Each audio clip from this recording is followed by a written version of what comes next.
May 1940. Northern France. Sergeant Thomas Whitfield of the 4th Battalion, Royal Tank Regiment, sits inside his Matilda II infantry tank as dawn bleeds through low clouds over Arras. The air smells of wet soil and diesel fumes. His hands rest on the cold steel of the turret ring. He is 28, a mechanic from Birmingham, now sealed inside 30 tons of British armor. The Matilda's engine growls behind him, a steady, stubborn sound. Around him, his crew waits in silence. Driver Evans hunched forward in the hull. Gunner Mackay adjusting the 2-pounder's elevation wheel. Loader Price wiping grease from a shell casing with a rag, already blackened beyond saving. Outside, the fields look harmless. Wheat bends in the wind. A farmhouse burns on the horizon, sending a thin ribbon of smoke into the gray sky. The Germans have cut through Belgium in days. Their panzer divisions move like steel rivers, faster than anyone in London expected. Faster than anyone here can fully understand. Whitfield studies his map under the dim interior lamp. Their orders are simple. Counterattack south of Arras. Strike the German flank. Slow the advance. Buy time. Buy time for whom? He doesn't ask. Engine steady, Evans mutters. Whitfield taps his throat mic. All stations ready. A pause. Then 3 quiet confirmations. The hatch above him is cracked open. Cool air slips inside, carrying the distant rumble of artillery. British guns. German guns. It's hard to tell which anymore. He thinks about the briefings from 10 nights ago. Intelligence officers spoke of German armor-light tanks. Thin-skinned, vulnerable, fast, yes, but fragile. What they did not speak about were the 88mm guns. Whitfield had seen one once, during training exercises in 1938. An anti-aircraft weapon. Tall and skeletal, designed to claw bombers from the sky. No one mentioned it in connection with tanks. No one thought to. The Matilda's armor is thick, nearly impenetrable to standard anti-tank rounds. The men trust it. They call her Queen of the Desert, even though they are far from Africa. Whitfield wants to believe it. Outside, British infantry form up behind the tanks, brand guns slung over shoulders. Lee Enfields clutched tight, faces young, faces pale. The whistle blows. Forward, Whitfield orders. The Matilda lurches ahead, tracks crushing wet earth. More Matildas roll beside them, slow and deliberate. A wall of armor moving across open farmland. German machine gun fire snaps in the distance. Bullets spark uselessly against the Matilda's hide. Mackay grins. Can't touch us, Sarge. Whitfield says nothing. On a distant ridge, barely visible through drifting smoke, something long and angular lowers toward the advancing British line. He narrows his eyes. It does not look like a tank. A flash splits the gray morning. The first Matilda to their left erupts in flame. Inside Whitfield's tank, silence freezes the air. Driver, halt, he shouts. But the second flash is already coming. The second shell hits before Whitfield can finish the order. A crack like the sky splitting open. The Matilda ahead of them jerks violently. Its turret lifts half an inch, then settles at an unnatural angle. Fire bursts from the commander's hatch. Black smoke punches into the cold air. Inside Whitfield's tank, the impact reverberates through the hull like a hammer strike. God Almighty, Loader Price whispers. Whitfield forces his voice steady. Driver, forward, zigzag. Gunner, find that gun. Evans shoves the tillers. The Matilda grinds ahead, veering slightly left. The heavy armor that once felt comforting now feels like a coffin waiting to be sealed. Through his periscope slit, Whitfield searches the ridge. Smoke drifts. Wheat bends. Then he sees it again. Long barrel, high carriage, thin shield. Not a tank. An 88. Bearing 115, he snaps. Mackay swings the turret with a whining groan of gears. The 2-pounder gun steadies. Whitfield feels the tank's slow, stubborn rotation to slow. Another flash from the ridge. The shell smashes into the ground just ahead, spraying mud and shrapnel across their hull. The Matilda shudders but holds. Range, Mackay demands. 800 yards. High ground. The 2-pounder barks. The recoil jolts the turret. Whitfield peers through smoke. The British shell strikes near the gun shield, kicking up dirt, but the 88 remains standing. On the ridge, German gunners move with chilling calm. Gray uniforms, steel helmets, efficient. One man adjusts elevation. Another feeds the long brass shell into the breech. They are not improvising. They are waiting. A third Matilda to Whitfield's right erupts, armor pierced clean through. The round punches in one side and exits the other. Fire blooms inside like a furnace door thrown open. Bloody hell, they're cutting us apart. Evans shouts. Whitfield's jaw tightens. Intelligence had said German anti-tank guns would struggle against Matilda armor. Intelligence had not accounted for this. The secret was there. Reports from Poland. Rumors from Spain. The Germans had begun using the 88 against ground targets, but no one pressed the question. No one prepared for it. Load armor piercing. Whitfield orders. Price slams another round in. Mackay fires again. This time, the British shell strikes the 88's carriage. A German soldier falls backward, tumbling down the slope, but the gun still stands. Another flash. The impact slams into Whitfield's turret. The world becomes white noise. Metal screams. The inside fills with dust and sparks.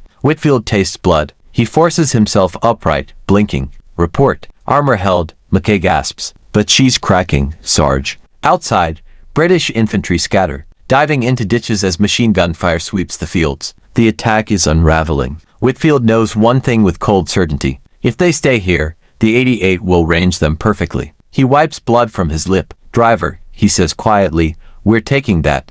The Matilda climbs the slope at barely 8 miles per hour. Too slow for panic. Too slow for escape. Whitfield braces one hand against the turret wall as the tank tilts upward. Tracks grinding against soft French soil. The engine strains, coughing black smoke behind them. Every vibration travels through steel and bone. Inside the turret, it is hot now. Cordite lingers in the air. Mackay's sleeve is torn where shrapnel grazed him. Price's hands tremble as he grips another armor-piercing round. Distance. Mackay asks, eyes fixed to the sight. 600 yards. Whitfield answers. The 88 on the ridge shifts slightly. Its long barrel lowers with deliberate precision. The German crew works as if on parade, no wasted movement. One man wipes the sight. Another adjusts the legs of the carriage, digging into the earth for stability. They have done this before. A flash. Whitfield ducks instinctively. The shell strikes their front glacis plate. The impact feels like being punched by a locomotive. The hull rings with metallic fury. Rivets pop loose and ricochet inside like bullets. Evans curses below as dust pours into his compartment. Penetration? Whitfield demands. Negative. Mackay shouts back. She held. The Matilda's armor thick as a safe door still protects them. But Whitfield knows the 88 is finding the range. Fire. The 2-pounder cracks again. The British round streaks uphill and slams into the gun shield. This time it punches through thin metal. A German loader collapses, clutching his chest. The remaining crew drags him aside without hesitation. Another shell is already being chambered. Whitfield feels something shift inside him. This is not a chaotic battlefield. This is a duel. 2 machines. 2 crews. One will survive. Behind them, the British line falters. Through his periscope he glimpses Matilda's pulling back. Smoke columns marking their retreat. Infantry scatter across hedgerows. Some firing hopeless shots at unseen targets. The counterattack is dissolving. But the ridge remains. 400 yards, Whitfield says. The 88 fires again. This time the round hits lower, striking near the driver's plate. The tank jerks violently. A crack snakes across interior weld seams. Evans screams below, then silence. Driver,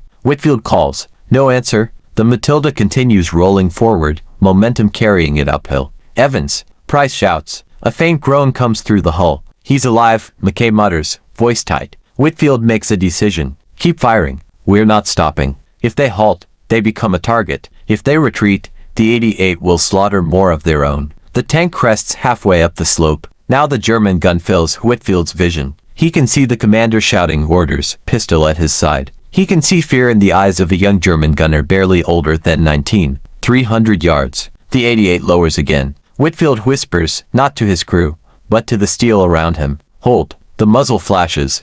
High, metallic ringing that swallows everything else. Whitfield opens his eyes into darkness filled with drifting dust. The turret interior swims in gray haze. For a moment, he thinks they have been hit clean through. Then he feels the steel beneath his gloves. Still intact. Report, he croaks. Mackay coughs violently. Gun operational. Price wipes blood from his forehead. Eyes wide but focused. Loader ready. Below them, Evans groans. I'm here. Legs pinned. The 88's last round struck the turret face at an angle. The armor held but a fragment tore through a vision slit, ricocheting inside like a mad insect. A shallow gouge cuts along Whitfield's cheek. Warm blood trickles down his jaw. He ignores it. Range, Mackay demands. Whitfield blinks through the periscope. The world outside is sharper now, terrifyingly close. 200 yards. The German crew is exposed. The gun shield is bent, one leg twisted from previous hits. A dead loader lies half on the trail, unmoving. The remaining men work frantically. Their commander shouts something Whitfield cannot hear. They know the Matilda is almost on top of them. Armor piercing. Aim center mass, Whitfield orders. The Matilda crawls forward, unstoppable momentum dragging it uphill. Smoke pours from exhaust vents. Behind them, British tanks withdraw in disarray. The ridge is now a narrow battlefield of two machines. The 88 fires again. This time the round slams into the track assembly. The tank lurches violently to the left. Metal shrieks. The left track partially shears, grinding unevenly against sprockets. They are crippled. Mobility compromised. Price shouts, but they are still moving. Whitfield calculates in an instant. They cannot retreat. They cannot maneuver. But at this range, their 2-pounder can punch through anything the gun crew has left. Fire! The British shell tears through the 88's shield. The German commander collapses backward, pistol flying from his hand. One gunner stumbles away, clutching his arm. Another remains, young, face pale beneath his helmet. He rams a shell into the breach with shaking hands. Whitfield sees it clearly through the sight fear and duty, wrestling inside that boy's eyes. The German lowers the barrel one last time. Reload! Whitfield shouts. Price slams another round home. The Matilda's turret jerks as Mackay fires. The 2-pounder round strikes the 88 at point-blank range. The gun carriage shatters. Metal fragments explode outward. The young gunner is thrown backward into the grass. Silence falls over the ridge. Only the Matilda's engine coughs unevenly. Whitfield exhales slowly. Cease fire. Smoke drifts between them and the ruined gun. The duel is over. But below the ridge, new shapes appear through haze-low silhouettes moving fast across open ground. German Panzers. Not one. A line of them. And Whitfield's tank cannot move. The Panzers move like wolves across open farmland. Whitfield counts at least 6 Panzer III and IV silhouettes, cutting through smoke, turrets scanning, tracks throwing mud behind them. Fast, coordinated, disciplined. His Matilda sits crippled on the ridge, left track mangled, HULL angled awkwardly toward the slope. Traverse right, he orders calmly. Mackay swings the turret. The gears grind harder now. Internal damage has stiffened the mechanism. Below them, the 1st Panzer halts and fires. The shell strikes Whitfield's frontal armor and bursts into sparks. The Matilda absorbs it like a hammer blow. Inside, the crew barely flinches. They can't punch through, Price says, almost laughing in disbelief. For now, Whitfield studies the German formation. They are spreading, flanking. They know British armor is thick. They will try for the sides. Evans, can you move us at all? A pained breath from below. Transmissions holding. Tracks have gone. We can pivot. Barely. Do it. The Matilda grinds its remaining track, hull twisting inch by inch to face the largest threat. Metal screams against broken links. The 2nd Panzer fires. The round glances off the turret cheek. Fire! The 2-pounder answers with a sharp crack. Whitfield watches the shot strike the lead Panzer square in its hull. The German tank jerks violently, smoke pouring from engine grills. Its turret stops moving. Hit, Mackay breathes. But the other Panzers keep advancing. They split into 2 elements, 3 on each side closing distance. Their machine guns shatter, stitching dirt around the immobilized Matilda. British infantry are nowhere in sight now. The ridge is isolated. Whitfield feels the weight of the moment settle over him. They have destroyed the 88. They have proved the Matilda can stand against German armor. But the Germans adapt faster. A Panzer commander pops from his hatch, binoculars raised. He gestures sharply toward Whitfield's flank. They are coordinating something. Gunner, left group first, Whitfield orders. The turret swings. Another 2-pounder round slams into a Panzer III at 400 yards. The German tank erupts in smoke. Crew scrambling out as flames lick from the engine deck. Yet the remaining tanks do not hesitate. They continue to spread, deliberately moving beyond the Matilda's frontal arc. Whitfield understands the geometry too late. Driver, pivot harder. The crippled track resists. The hull responds sluggishly. On the right flank, one Panzer stops slightly farther back than the others. Its commander lowers himself inside. The barrel lifts not at the hull, but at the exposed side seam near the turret ring. Whitfield's stomach tightens. The Germans have found the weakness. A flash blooms from the Panzer's gun. Inside the Matilda, time stretches thin as wire. The shell strikes with a sound unlike the others. Not a ringing blow. A tearing impact. The round punches through the thinner side armor near the turret ring. For a split second there is silence, then the inside of the Matilda becomes a furnace. White-hot fragments explode through the compartment. Mackay jerks backward as metal shrapnel tears across his shoulder. Price screams as the shockwave slams him against the ammunition rack. Whitfield feels the air leave his lungs. Smoke and sparks fill the turret, thick and choking. Fire inside. Price gasps. A small flame dances along a canvas stowage bag. Whitfield crushes it with his gloved hand before it spreads. The smell of burning oil and cordite mixes with blood. Below them, Evans cries out in agony. The penetration has ripped through part of the transmission housing, spraying fragments into the driver's compartment. Evans, can you still pivot? Whitfield shouts. A ragged pause. I'll try. The tank shudders as the remaining track grinds harder. Steel protests. Something snaps beneath them. Outside,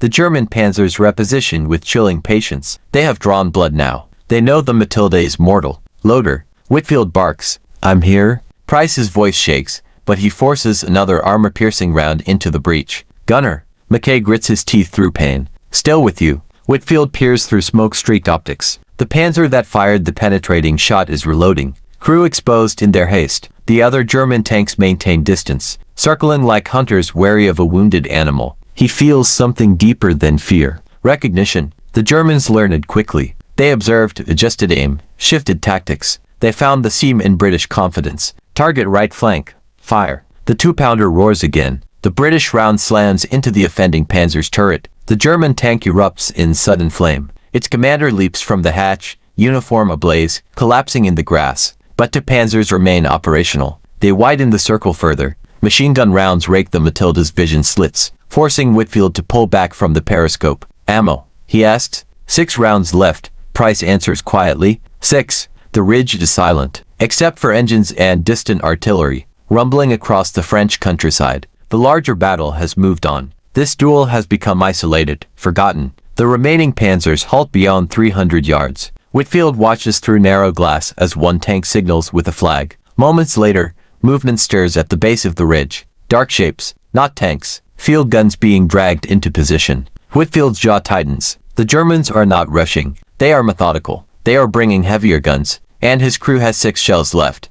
The field guns come into view through drifting smoke, not the tall silhouette of an 88, lower broader, camouflaged in dull gray-green. Pak 36 anti-tank guns. Whitfield recognizes them from training manuals 37mm. The British crews once mocked them door knockers, they called them, to light to threaten Matilda armor. But the Germans are not placing them in front. They are dragging them to the flanks. They're going for the tracks, McKay mutters, reading the battlefield as clearly as Whitfield. The Panzers hold distance, their engines idling like patient beasts. The field gun crews dig in quickly, shovels biting into. French soil ammunition crates snap open. Shells gleam in gray light. The Germans are building a trap. Whitfield feels the weight of command settle deeper. 6 shells. A crippled tank. A wounded driver. A gunner bleeding through his sleeve. And no support. Evans, he calls down softly. How bad? Can't feel my foot. Cyrevans answers. But I'll keep her facing forward. There is no complaint in his voice. Whitfield studies the ridge behind them. The slope is steep but not impossible if they could roll backward.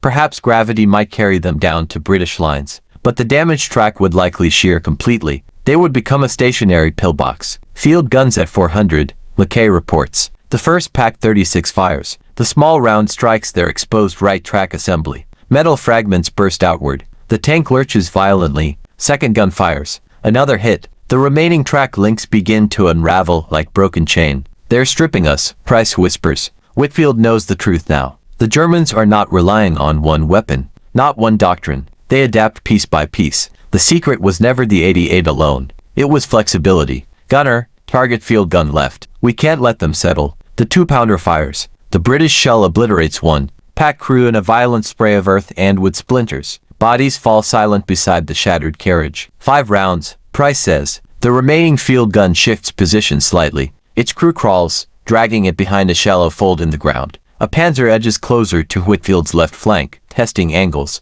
Another Pak round slams into the track. The last intact links snap free. The Matilda settles into the earth with a heavy metallic sigh. Mobility gone. Completely. Smoke drifts across the ridge as the Germans pause once more. Whitfield scans the horizon for British reinforcements. Nothing. Only distant columns of smoke marking retreat. He feels the battlefield shift in his mind. This is no longer about winning. It is about survival. Ammo, he asked quietly. 5 rounds. The Panzer to the left begins to climb slightly, seeking a higher angle of fire. Its barrel lowers toward the thin roof armor. Whitfield tightens his grip on the turret rim. If they penetrate from above, the ammunition racks will ignite. He leans into the throat mic. Gunner, he says evenly, we fire first. The flash from the Panzer's gun blinds Whitfield for half a second. The shell screams overhead. It strikes the upper turret edge, glancing off at a brutal angle. The impact showers the tank in sparks and metal fragments but fails to penetrate. The Matilda shudders, wounded but alive. Still holding, Mackay shouts, almost disbelieving. Whitfield does not waste the moment. Fire! The 2-pounder roars. The British round slams into the climbing Panzer's exposed lower hull. Armor buckles inward. The German tank halts mid-slope, black smoke coughing from its engine deck. Flames follow seconds later. 4 rounds, Price says, voice steadier now. The remaining Panzer pulls back immediately. No reckless charge, no emotional reaction. It retreats behind a low hedgerow, repositioning out of direct sight. The Germans learn with every exchange. The surviving Pak 36 fires again. The round strikes the Matilda's hull side harmlessly but chips away more metal. The crew of the field gun shifts position once more, using folds in the land as natural cover. Whitfield watches them through cracked optics. They are not trying to pierce his armor anymore. They are waiting for heavier support. A distant rumble carries across the fields. Different engine tone. Lower. Heavier. Whitfield feels a cold realization settle into his chest. Listen, Mackay murmurs. From the far side of the battlefield, emerging through drifting smoke, comes the tall silhouette he knows too well. Another 88, towed behind a half-track, its long barrel swaying like a predator's tail. The Germans are escalating again. 3 rounds. Price corrects quietly after checking the rack. I'm astounded. 3 shells left. Evans groans below. We're not getting off this hill, are we? Whitfield does not answer. The half-track halts beyond 800 yards. The 88 crew leaps down, moving with mechanical efficiency. The gun trails swing wide. Stabilizers dig into the earth. The barrel lowers deliberately toward the immobilized Matilda. The duel has reset, but this time, Whitfield's tank is crippled. Ammunition nearly spent. Crew wounded. He studies the terrain one last time. The destroyed 88 at the ridge top. 2 burning Panzers smoking below. Scattered bodies lying still in French wheat. They have already cost the Germans more than expected. That matters. Gunner, Whitfield says calmly, we wait until they're set. No wasted shots. The German crew finish leveling the 88. 1 soldier peers through the sight, adjusting with careful precision. The range is perfect. Whitfield grips the turret edge tighter. If the next shell penetrates, the ammunition inside will cook off instantly. There will be no second chance. The 88's barrel steadies. The sky hangs gray and silent. And then, the German gun fires. The 88's shell arrives like judgment. Whitfield feels it before he hears it. The round strikes the Matilda square on the turret front. This time there is no glancing blow, no miraculous deflection. The armor buckles inward with a violent crack. Steel fragments spray the compartment like shrapnel from a grenade. Mackay collapses against the gun shield, silent. Price is thrown backward, breath driven from his lungs. Whitfield's ears fill with a roaring vacuum. Smoke surges through the turret, thick and suffocating. The interior lights flicker out. For a moment, the world becomes darkness and heat. Report. Whitfield shouts, though he can barely hear his own voice. No answer from Mackay. Price coughs weakly. Guns. Jammed. Below them, Evans groans faintly, then falls quiet. Whitfield forces himself upright. The turret face is cracked open like a crushed helmet. Daylight pierces through a jagged seam where solid armor once stood. The 88 has done what the Panzers and field guns could not. It has found the heart. He looks through the torn steel and sees the German crew already loading again. Calm. Efficient. The barrel adjusts minutely. They will fire again. There are 2 shells left in the rack, but the 2-pounder breech is warped, the recoil system damaged. The gun cannot cycle. Whitfield feels the weight of final decision settle upon him. Outside, no British tanks remain in sight. The counterattack has dissolved entirely. The ridge is a graveyard of ambition and steel. Price, he says quietly, can you move? A slow nod. Evans. Silence. Whitfield understands. He reaches for the hatch lever. The metal is hot under his glove. Another distant metallic clang, the 88 breech closing. If they remain inside, the next round will ignite the remaining ammunition. The Matilda will become a furnace. If they climb out, they will be exposed on an open ridge surrounded by German armor. He thinks of Birmingham, of factory smoke and narrow streets, of promises made to men who trusted him. The secret the Germans ignored at the beginning of the war. The British belief in slow, heavy armor had nearly broken them today. But the greater secret was one the Germans embraced without hesitation. Adapt. Whitfield pushes the hatch open. Cold air rushes in. Out, he orders. Price hesitates only a fraction before scrambling toward the opening. Whitfield climbs after him, emerging into gray daylight filled with smoke and distant fire. The 88's barrel points directly at them. The German commander raises binoculars. for a suspended heartbeat. Both sides see each other clearly faces, fear, exhaustion. The 88 fires again, and the ridge disappears in flame.